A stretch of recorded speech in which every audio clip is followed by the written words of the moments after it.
On today's World Insights, China turns a corner with a targeted approach to the pandemic while managing stable economic growth. How has the nation struck a balance between recovery and public health? What's the plan going forward? And China has delivered on a pledge to make homegrown COVID vaccines a global public good, along with crucial aid to vulnerable countries. How big of a difference did China's efforts make in battling the pandemic? Answers from the chief of the Vaccine Alliance, Gavi.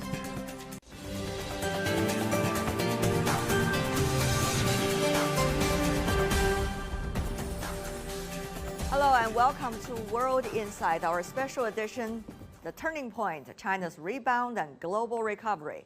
I'm Tian Wei. In the face of multiple COVID waves, China announced it has managed to contain the worst of the pandemic.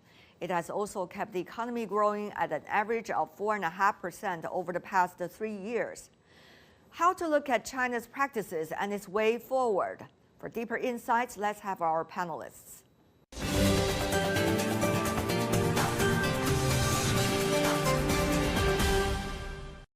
I'm glad to be joined by Alice Kim Kyang-tan, who is an internist at the Medi Women's Hospital in Seoul. Also, Professor Hu Na-jun, who is an associate professor in the School of Public Policy and Management from the University of Chinese Academy of Sciences. Welcome to both of you.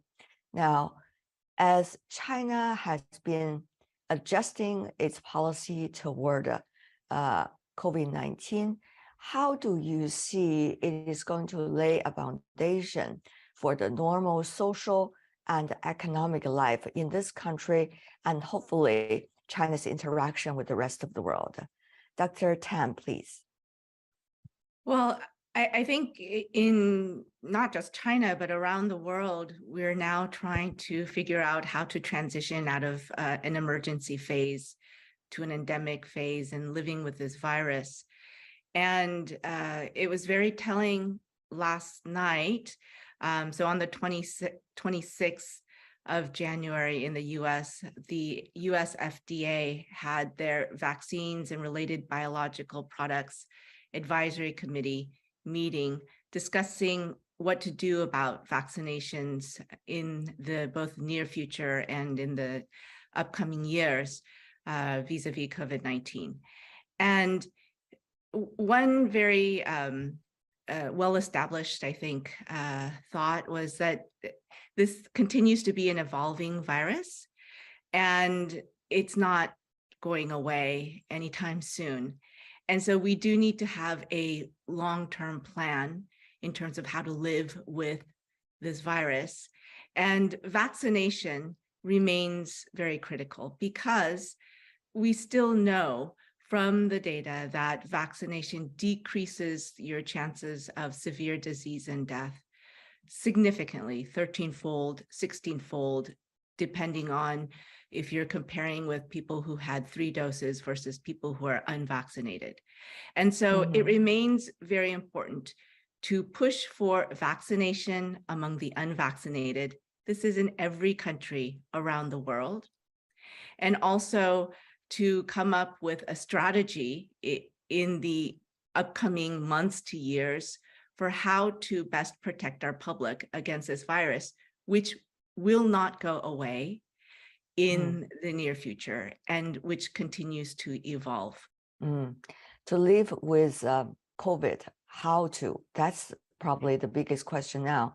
For China too, at this moment, Professor, as you may know, China is celebrating the Spring Festival, the Lunar New Year, together with many other Asian countries, including South Korea, where Dr. Tan comes from. But during this time, people travel and in a massive way. So there were concerns earlier about a new wave or a small wave as a result of this. But so far, it seems things are still okay, even though we haven't finished that Spring Festival travel rush. People are on their way back to the cities where they work now. So how do you see the current situation, Professor, and also about the realities of to live with COVID-19 for China now? Yes, during the Spring Festival, it is quite clear that the new policies, the new measures has taken place. However, I agree with Dr. Tan that we must keep it in mind that the virus is still there. What have been changed is only the policy and the measures, but the virus is still there. So I think so many people, in my opinion, are still wearing masks. It's a good thing to see our consumptions are back, our tertiary sector are back, but we must also keep demand. It's certainly wonderful to see Professor of Public Policy getting very excited about how things have been evolving so far. So far, so good. But Dr. Tan, same question to you, since you are the medical side of expert in this conversation. No authoritative, no official figures have been provided so far about how the Omicron situation has been evolving in China since the last big outbreak at the end of 2022.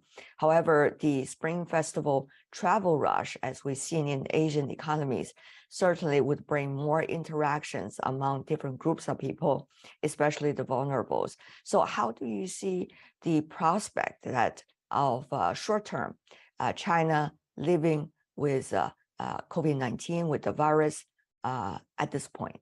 Just to let you know what's happened in other countries when, I'd say, a new variant such as XBB 1.5 is first detected, it can take anywhere from 4 to 8 weeks for the introduction of a new variant to manifest as a visible surge.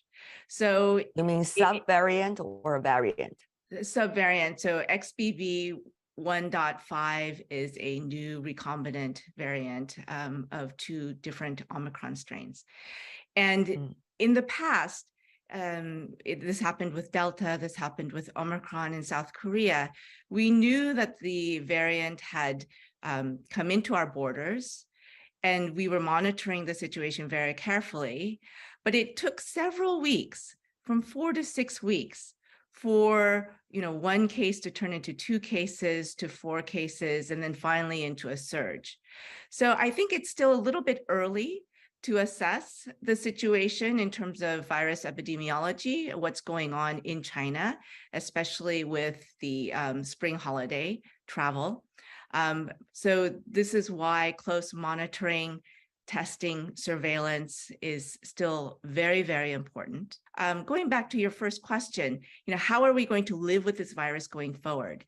It's going to be about individual responsibility, awareness about what is my risk for severe disease, awareness about what is the risk in the community right now. Is it a high level of transmission or a low level of transmission? Awareness about the risk in specific environments. Having awareness of this, kind of like knowing what the weather is day to day, I think that's going to be very important in the short term. And then also, to inform our public, we need epidemiological surveillance data, and this should be made public so that people are aware. On the other hand, Dr. Tan, you know very well there is a phenomenon called fatigue. COVID fatigue all over the world.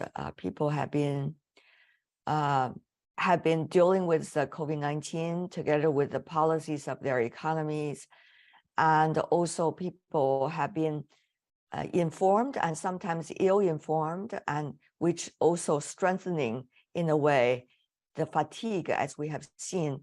So how to make sure at this point sufficient information is provided to the public? Well, the science and medical communities are also trying to learn what's going on.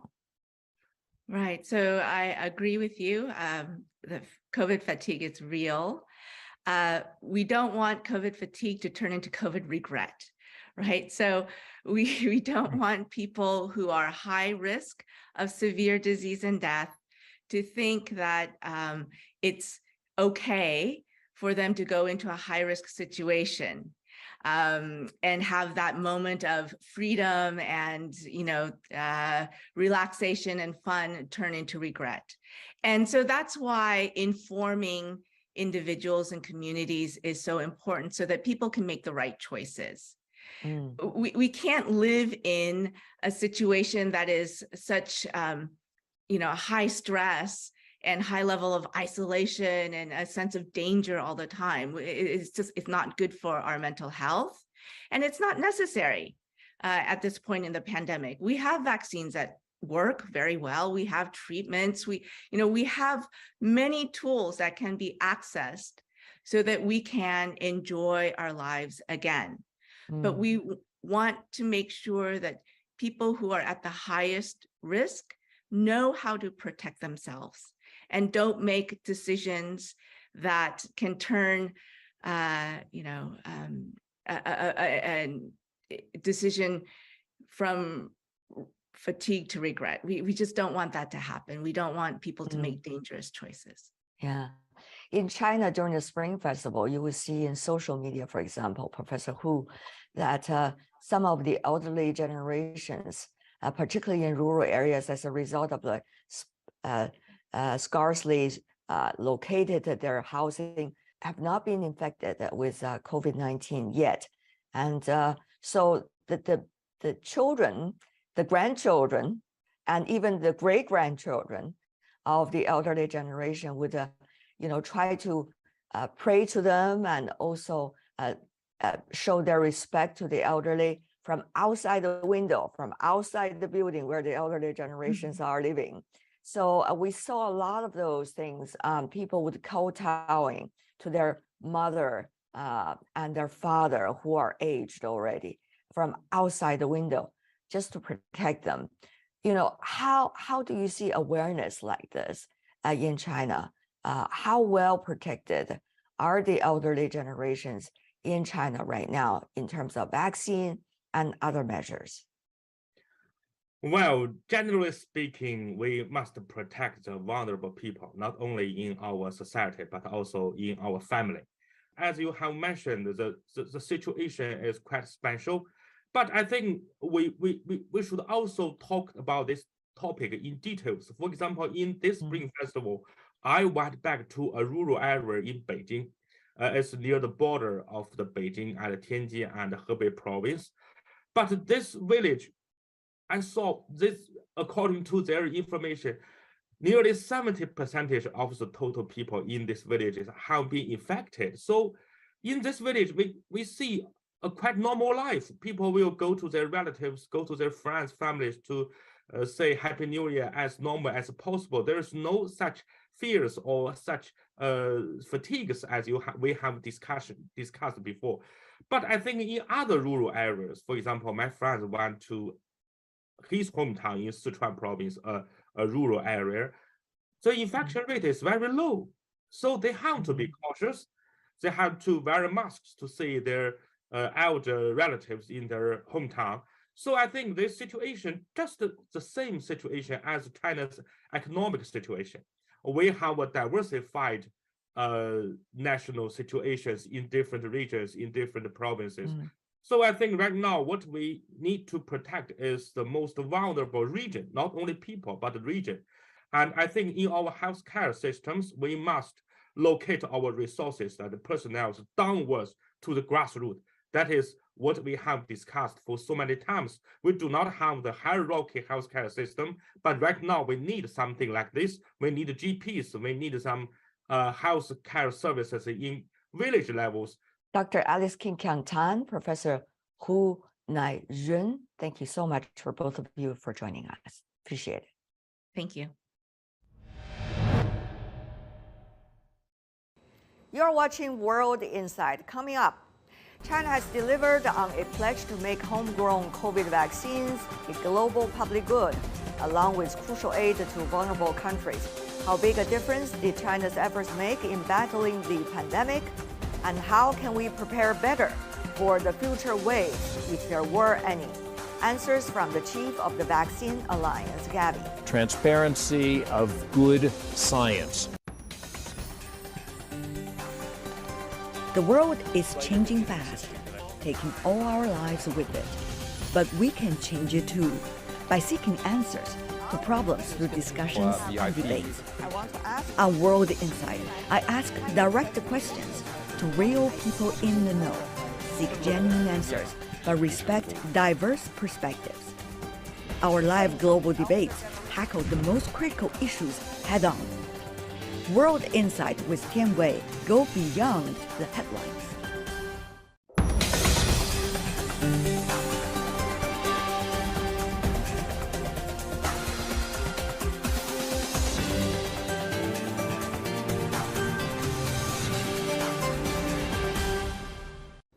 Welcome back. This is World Insight with me, Tian Wei. From Delta to Omicron, the world has learned to cope with the worst of the coronavirus variants through breakthrough vaccines and treatments so far. Over the last 3 years, China has been actively involved in global anti-pandemic efforts by funding, donating, or exporting vaccines and medical aid to the global community. How can we, together, better prepare for living with COVID in the future? On that, I talked to Gavi CEO Seth Berkley in our special program, The Turning Point, China's Rebound and Global Recovery. Dr. Berkley, what a pleasure to see you here. It's great to see you again as well. Last time our conversation face-to-face, 2020, it was just the start of the realization that there might be a pandemic. It was very interesting because it was here, and of course many people around were saying, no, it's going to be over in a little bit of time, but we thought at that point it might get bad, and so we began the planning for what ultimately turned into COVAX at that meeting. So we have seen discussions about the efficacy of vaccines over the past few years as to comparing one vaccine to the other, as many of the vaccines already been adopted by COVAX. Dr. Berkley, how do you see the discussion and the nature of discussion of these? Well, one of the challenges we have are that in general vaccines are made by the private sector, and they have very little incentive to test their vaccine head-to-head with another vaccine. And they have even less incentive to do mix and matches, where you might use one vaccine for the first dose, a different one for the second dose. And so it's been very hard to get a comprehensive answer on what's happening. I think the good news is that the vaccines, by and large, protect against severe disease and death. And they've continued to do that even with some of the new strains that have come out.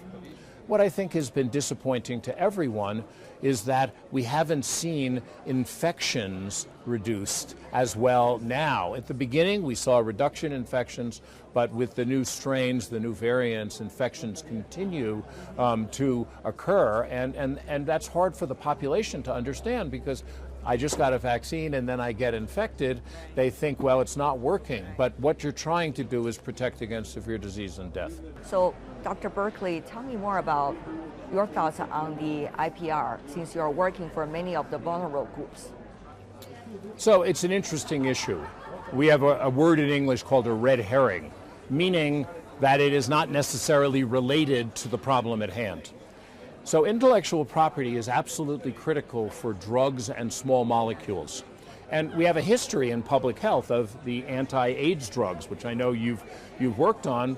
They didn't transfer IP or give licenses, and so there was a block of generic companies being able to produce them. So the public health advocates have really said we must deal with IP. The challenge is that vaccines are different. Because they're made from living things, the critical issue is actually the know-how. It's how to grow it, how to assay, how to test it, and you need all of that information.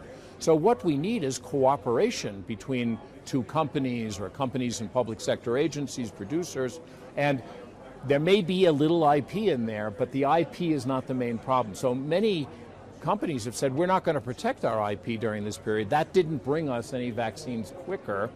And we need to make sure that we have this ability and incentives in place to be able to transfer technology, as you described China doing to some other countries. So, Dr. Berkley, in reflection, in retrospect, how do you see the journey you took together with COVAX and partners? Well, first of all, the reason we did it was because if we looked at the previous pandemic of flu, none of the doses got to the developing world. What happened is all the wealthy countries bought up the doses. So some people have said we're naive, but we knew that was going to happen. The question was, could we around the edges do better and move forward more equitably?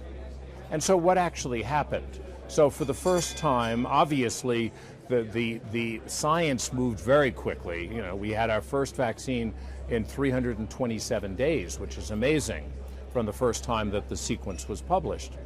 But we also had the first vaccine in a developing country 39 days after it was in a wealthy country, which is amazing. We were on the process of moving forward with larger volumes of doses, but then of course what happened is we had a number of export bans, we had some vaccine nationalism where countries didn't want to have their vaccines distributed, and it made a very difficult process. But our goal for that first year was 950 million doses, and we got about 900 million doses distributed, so we came very close to hitting our goals. Now we've distributed 1.9 billion doses, and the coverage rate in low-income countries is 53% as compared to a global coverage of 64%, which isn't equitable, but we're getting there. Dr. Berkley, from pandemic to epidemic, how do you see the role of COVAX in the future? Well, what we need to do is, of course, learn the lessons, both good and bad. What are the bad lessons? You know, as a media, I always ask the critical questions. So on the bad side, we had this nationalism. How do we work around that? We had export bans. How do we work around that? And there are solutions. For example, we're working to try to distribute manufacturing more broadly, so that might be able to get around some of that. We also had many innovations that weren't done. Simple things like, what kind of label do you put on a pandemic vaccine? What language is on it? Do you put an expiration date? Because when they're new, they last for a very short period of time and you can extend it. So we had to go through a whole set of learnings, and the challenge is to keep those alive and to make sure that next time we have all of those learnings and we can move immediately. But two big ones. One is we obviously didn't have money at the beginning. And so what we're calling for is a set of contingent finances that could be available so we could jumpstart right at the first day of a pandemic. The second is the ability to take risk. If you want to move quickly, you've got to start, you've got to invest in vaccines, which we ultimately did before we knew if they worked. But to do that, you've got to get the community, the board, the donors to accept that fact. So, Dr. Berkley, your comments about the latest shift of policies, and of course, in terms of vaccines, what is still the best approach? We need to make sure that the high-risk populations are fully vaccinated. And the reason that's critical is because they have 10, 12, 15 times the risk of severe disease and death as is young, healthy people. Now, young, healthy people also have a risk, and they need to protect themselves as best as possible. But at some point, of course, we have to go back to living, but do that, you know, wisely. So making sure that people are using preventive measures in closed spaces, like on airplanes, and then making sure that those high-risk populations are vaccinated and boosted, because these vaccines do not provide protection indefinitely. And these are the priorities right now for us.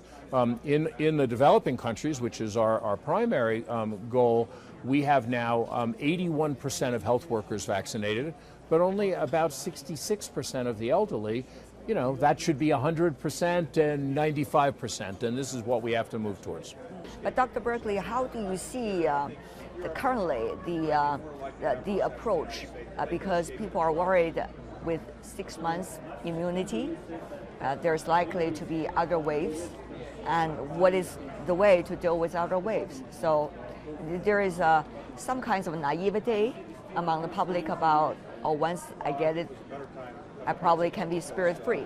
So, I mean, first of all, we have to keep in mind, we have to be humble. This is the first time we've had a truly global pandemic. What we've learned about this disease is it hasn't settled down yet.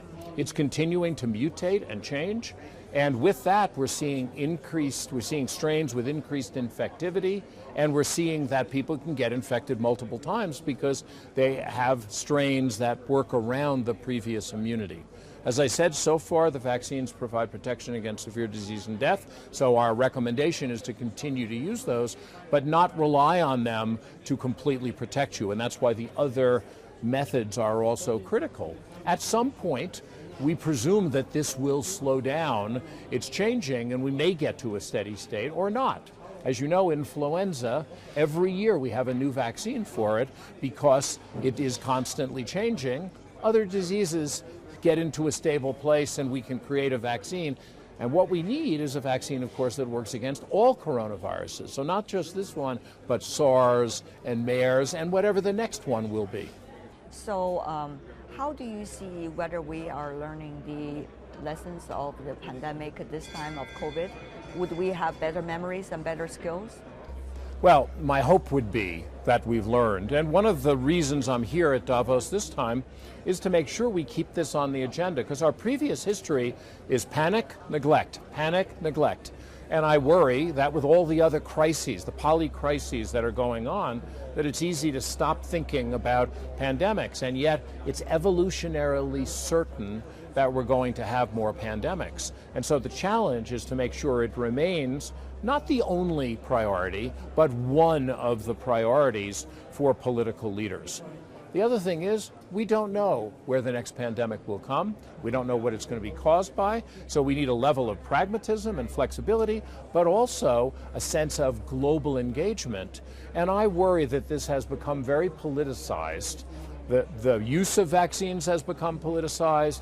Who should be getting them, which vaccines, and that makes it very challenging, because at the end there's only one thing that can take us safely through pandemics, and that is transparency of good science. What do you see as the emphasis of work for your organization after this pandemic? So first of all, the role we had before is to strengthen routine immunization systems and to vaccinate the world's children. And, the good news is about 90% of the world's population receives at least one dose of a routine vaccine. In China, it's 99%. But, and so the challenge for us is those numbers came down during COVID. Of course, came down about 5%, but during COVID, countries delivered an additional 4 billion doses of vaccine. So in some sense, it's surprising it went down that little. But what happened with it going down is we've now seen outbreaks of polio and outbreaks of measles and outbreaks of cholera and other diseases. So we need to restore routine immunization. We need to continue the climb to get to as close as 100% as we can. And we need to have systems in place that are ready for the next evolutionarily certain pandemic. So those are the activities we're doing. And lastly, of course, we keep the stockpiles for things like Ebola, yellow fever, meningitis, and we need to make sure that those stockpiles are ready, because this year we have more cholera cases than we've had in the past. Yellow fever is up, and Ebola, we've had a number of outbreaks, and so the challenge is to work on all those fronts at the same time. Finally, before we go, the past 3 years, if you could use one adjective, which one would you choose? Exhausting. I had great empathy for that. Thank you. Very nice to see you again. Seth Berkley, CEO of Gavi. That's all the time we have for today. If you'd like to know more, search World Insight or check out our YouTube channel. Follow us on Twitter and Facebook. I'm Tian Wei on behalf of the team. Thanks for being with us. Bye for now.